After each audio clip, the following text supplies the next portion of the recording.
नमस्कार दोस्तों, आज मैं आपसे एक ऐसे विषय पर बात करूंगा जो ज़्यादा पसंदीदा विषय नहीं है।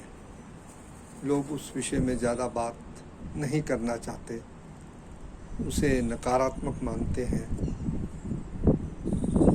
उनका ये कहना होता है कि इसे क्यों डिस्कस किया जाए, जब ये होना होगा। इसके बारे में अभी से क्या सोचना। शायद आप समझ गए कि मैं किस विषय पर बात करना चाहूँगा। ये विषय है मौत, डेथ। मनुष्य को ईश्वर और मौत को हमेशा याद रखना चाहिए। मौत जीवन की सबसे बड़ी सच्चाई है। हम सभी को यह सत्य स्वीकार करना होगा। One who is born will die. There is no escape from it. Mahabharat में एक बार यक्ष ने पांडवा किंग युधिष्ठिर से कई प्रश्न पूछे थे। एक मुख्य प्रश्न था कि जीवन का सबसे बड़ा आश्चर्य क्या है। युधिष्ठिर ने जवाब दिया था,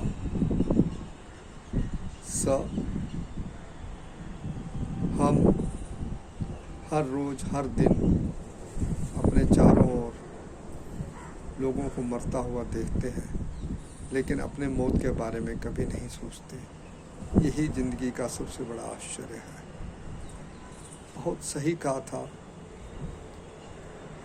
कि इंसान को चाहिए कि वो अपने आप को तैयार करे अपने उस यात्रा के लिए जो उसको लेनी है इस जीवन के बाद।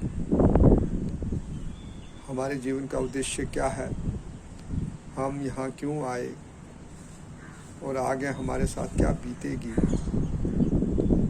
ये एक विचार हमारे मन में हमेशा रहना चाहिए। इस विचार को रखते हुए हम एक बड़ा सकारात्मक जीवन बिता सकते हैं। ये विचार हमारे मन में रहेगा तो हम जीवन को सदुपयोगी बनाएंगे। हर दिन को इस तरह जिएंगे कि जैसे वो जीवन का आखिरी दिन हो।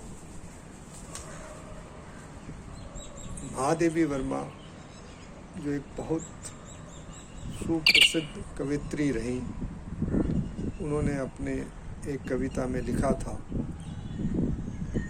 मेरा तो मन डगमग डगमग तट पर के ही हिलकोरों से, जब पहुँचूँगा एकाकी मझधार में न जाने क्या होगा।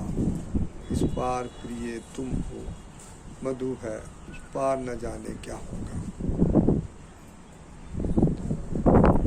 हम सबको ये सोचना होगा कि क्या इस जीवन के बाद भी अन्य कोई जीवन है। कितनी बड़ी यात्रा है और हमें मुक्ति कब मिलेगी। कहा जाता है कि जीवन मरण के बंधन से छूटकर ही आत्मा मोक्ष को प्राप्त करती है। जब आदमी मरने की कगार पर होता है, जीवन जब मौत की तरफ सरक रहा होता है, तब आदमी के मन में क्या विचार उठते होंगे। कितना असहायता होगा, कितनी पीड़ा उसको सहनी पड़ती होगी, क्या कुछ बीतता है उसके साथ, वो उस वक्त शायद ये नहीं बता पाता। और फिर निष्प्राण होने के बाद उसका शरीर तो यहीं पंचमहाभूत में विलीन हो जाता है, लेकिन हम मानते हैं कि हमारी आत्मा इस शरीर से निकलकर कहीं और जन्म लेती है। अगर ये सब बात सही है तो हमें इसके बारे में अपनी धारणाएं बनानी ही होंगी। धन्यवाद। Thank you.